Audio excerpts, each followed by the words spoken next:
Ji welcome back from the break.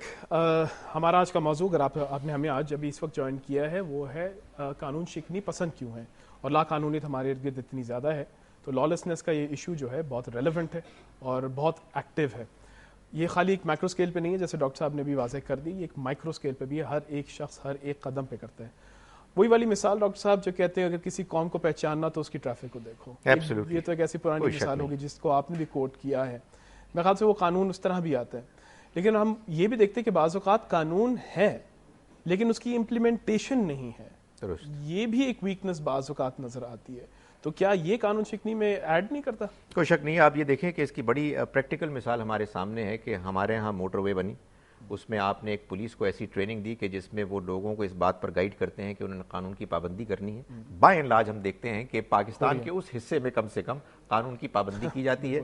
Violation होती है तो उनको पकड़ा जाता है, उनको पिनलाइज किया जाता है। मैं समझता हूँ कि अगर हम अपने सिस्टम्स को इम्प्रूव करें तो लोग कानून पसंद बनने के लिए तैयार है। ज़ाहिर है उनकी तरबियत करनी है हमें। कानून शिकनी का अगर एक कहते हैं ना, give playing the devil's advocate, एक दूसरा पहलू देखें तो उसका एक फ़ायदा ये भी हो सकता है, जब कानून शिकन होता है तो कानून की कदर होती है। ये बात सही है। यानी जाहिर है कि आप ये देखते हैं कि जब कुछ लोग कानून को तोड़ रहे हैं तो वो लोग के जो कानून की पाबंदी करने वाले हैं उनकी अहमियत बढ़ जाती है, उनको लोग कदर की निगाह से देखते हैं।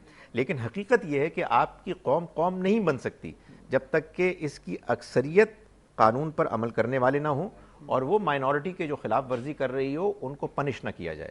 इसलिए कि अगर मेजॉरिटी ऑफ द पीपल कानून की खिलाफ वर्जी करने वाले हों तो जाहिर है कि फिर कानून की कोई हैसियत नहीं हो सकती। फिर हम एक ऐसा गिरोह है कि जो मुंतशिर हैं, जिनकी कोई डायरेक्शन नहीं है, और हम एक दूसरे के खिलाफ इकदाम भी करेंगे तो कानून कोई रोल नहीं प्ले कर सकेगा। डॉक्टर साहब, एक बड़ा कॉम्प्लिकेटेड एग्जाम्पल मैं आपको देना चाह रहा था, क्योंकि नजरिया भी होता है।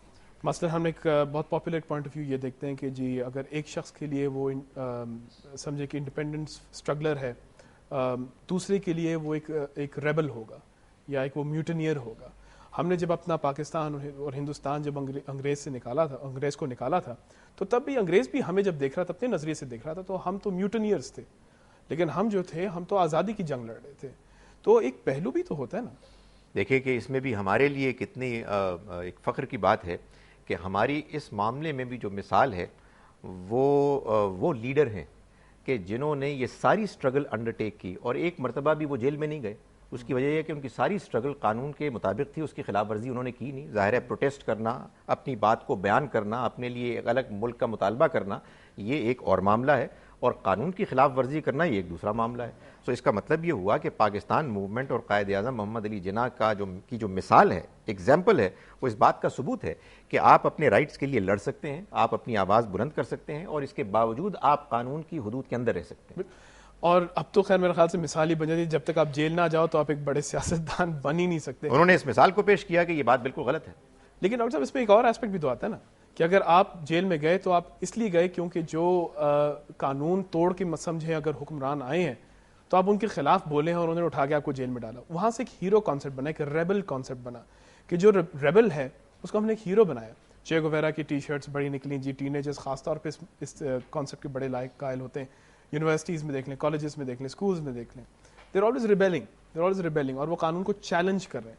क्या एक कानून तोड़ने का थ्रिल है खाली, या फिर वाकई उसके पीछे कोई रैशनल लॉजिक होता है? देखिए, बात यह है कि इसमें कोई शक नहीं है कि बहुत ऐसा भी होता है कि वो लोग के जो किसी अच्छे मकसद के लिए आवाज़ बुलंद करते हैं तो जालिम हुक्मरान उनके खिलाफ गलत कार्रवाई करते हैं और उनको कैद कर देते हैं, उनके साथ ज़्यादतियाँ करते हैं, और यूँ जस्टिफाइबली वो लोग के जो इस तरह से मुश्किलात से दो चार होते हैं वो लोगों की निगाह में पसंदीदा बनते हैं, हीरोज़ बनते हैं। ज़ाहिर है नेल्सन मंडेला की मिसाल बहुत नुमायाँ है। इस वजह से ये तो नहीं कहा जा सकता कि हर वो लीडर के जो कैद होता है वो लाजमन गलत काम कर रहा होता है। ये इट ऑल डिपेंड्स कि आप किस मुल्क में रह रहे हैं और उसके रूलर्स ने क्या रवैया इख्तियार किया हुआ है। ताहम ये कोई उसूल नहीं है कि आप अगर कैद होंगे तो आप एक बड़े आदमी होंगे, आपको हीरो बनाया जाना चाहिए। मैं समझता हूं कि ये किसी कौम की बड़ी सतही सोच है कि वो अपने हीरोज़ जो हैं वो कैदियों में ढूंढते हैं। उनको हीरोज़ ढूंढना चाहिए उन इंसानों में, उन अफराद में कि जो उसूल पसंद हैं, हक़ की आवाज़ को बुलंद करते हैं